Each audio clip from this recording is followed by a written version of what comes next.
Genesis chapter 2, verse 21. Kai epebalen hatheas ekstasen, epitan Adam, kai hypnosen, kai elaben mianton pluron autu, kai aneplerosin sarka ant altes. Well, there's a handful of moving parts in this verse, but let's begin with the first verb, which is epebalo.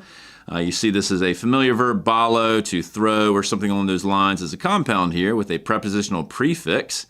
Notice that there's an epsilon after that and third singular ending, and we've dropped an L because that's how this works in the aorist. So this is a third singular aorist, active indicative. So to place upon, and here it's God as the nominative who is placing upon something. And what exactly is he placing? The main verb here, the accusative, is ekstasen, or ekstasis, which is the nominative form. So what exactly is that word? Well, the Hebrew under the hood is deep sleep. But that's certainly not what ekstasis means, so let's look it up in a lexicon. We've seen Muriaka's Greek-English lexicon of the Septuagint in some prior videos, and here's how he defines this word: loss of mental equilibrium or displacement of mind. He uses that scene with Abram in Genesis 15 as an example. We'll get to that down the road, but he does include Adam here in 2:21. But I'm not sure I necessarily love that gloss or that definition here because, again, as we'll see here in a second, Adam falls asleep. Some lexicons like Liddell Scott Jones will give you trance as an option. I probably like that better. I would lean in that direction. But there's some sort of mental state of ecstasy, really, in our English cognate for what's going on with Adam here. And it's epiton Adam, or Adam, and epi here is kind of repeating the prepositional prefix from epibalo. That's pretty normal in the Greek New Testament and the Septuagint. You'll see that quite a bit, where you might have a compound verb with a built-in preposition, and then that very same preposition repeated. So in some sense you could say, and God placed trance upon Adam, if you will. But you wouldn't translate it that way, but that's what's going on in Greek. And what does Adam do? He sleeps. Hypnosin is from hypnao. That does mean sleep. It's with the sigma and the third singular ending, third singular aorist active indicative.